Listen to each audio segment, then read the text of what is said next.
દાનના માધ્યમથી પંખીઘર સાથે મોક્ષધામનું પણ નિર્માણ કરવામાં આવ્યું છે. આ ગામનો મુખ્ય વ્યવસાય ખેતી, પશુપાલન અને હીરાના કારખાના છે. બોરડી ગામમાં ખેતી ટપક સિંચાઈ પદ્ધતિ દ્વારા કરવામાં આવે છે. માર્ગ વિકાસ એ એક અગત્યનું પરિબળ છે. આ ગામમાં આરસીસી વાળા પાકા રસ્તાઓ આવેલા છે.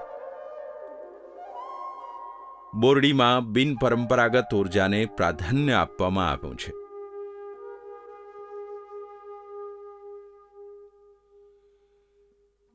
સૌર ઉર્જાથી આ ગામ ઝળહળી રહ્યું છે. અહીં પાણીની ટાંકીની પણ સવલતો છે કે જેથી ગ્રામજનોને પૂરતા પ્રમાણમાં પાણીનો પુરવઠો આપી શકાય. ગામમાં વ્યક્તિગત શૌચાલયો અને જાહેર શૌચાલયોની સુંદર સગવડો છે.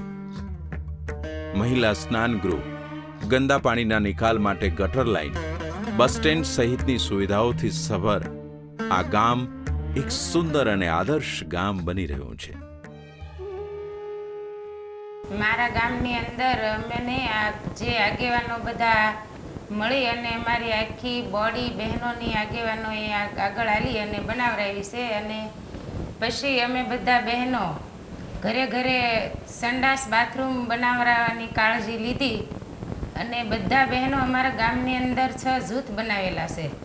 એમાંથી બધા સભ્ય એક બહેનોના લીધેલા છે. અને ગામની અંદર અમે ઘરે ઘરે જઈ અને ગમે પાણીની વેચણી કરવાની હોય તો એ બહેનોને કેટલું વાપરવું, કેટલું બગાડ ન થાય એ બધું બહેનોને ધ્યાન રાખવાની, ખાસ કાળજી લેવાનું પણ બહેનોની ખબર છે હોય. ભાઈઓને આમાં કાંઈ ખબર હોય નહીં, એટલે બહેનોએ આ કાળજી લઈ અને પાણી જેટલું જોતું હોય એટલું વાપરે અને પછી તરત એમ કે નળ જોતા પૂરતા ભરાઈ જાય પછી નળ બંધ કરી દે.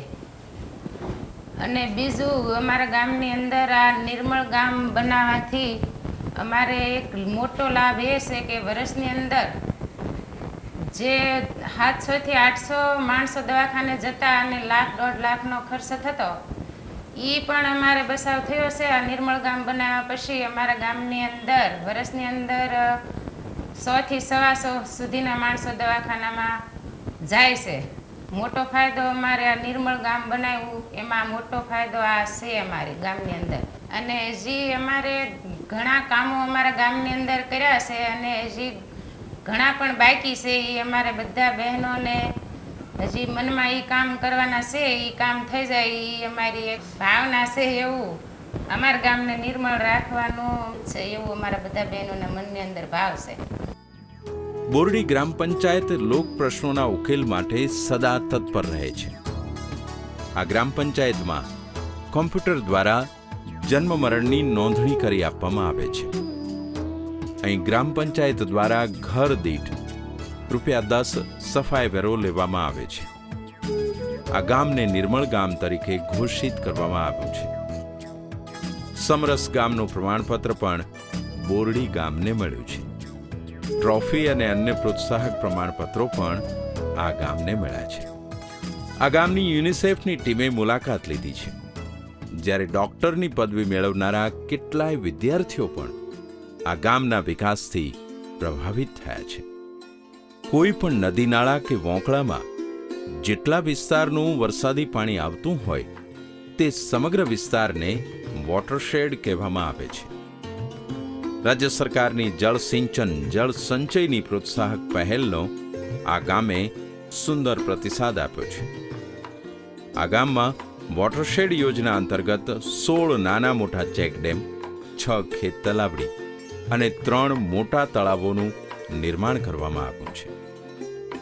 લોક ભાગીદારી અને રાજ્ય સરકારની યોજનાઓનું સુંદર સંયોજન અહીં જોવા મળે છે. તો આ થઈ સિહોર તાલુકાના બોરડી ગામના વિકાસની વાત. બસ અહીં જ આપણે સૌએ એક જ પ્રતિજ્ઞા લેવાની છે કે નહીં વાદ કે વિવાદ, અહીં છે માત્ર ને માત્ર વિકાસનો સંવાદ. આ સંવાદને હકીકતમાં પલટાવવાનો ભગીરથ પ્રયાસ કરનારા બોરડી ગામમાંથી સૌ પ્રેરણા લઈ રાજ્યની અવિરત વિકાસ યાત્રાના સહયાત્રી બનવાનું ગૌરવ લઈએ. તો જોજો હો, આવા સુંદર મજાના ગામની મુલાકાત લેવાનું ચૂકતા નહીં.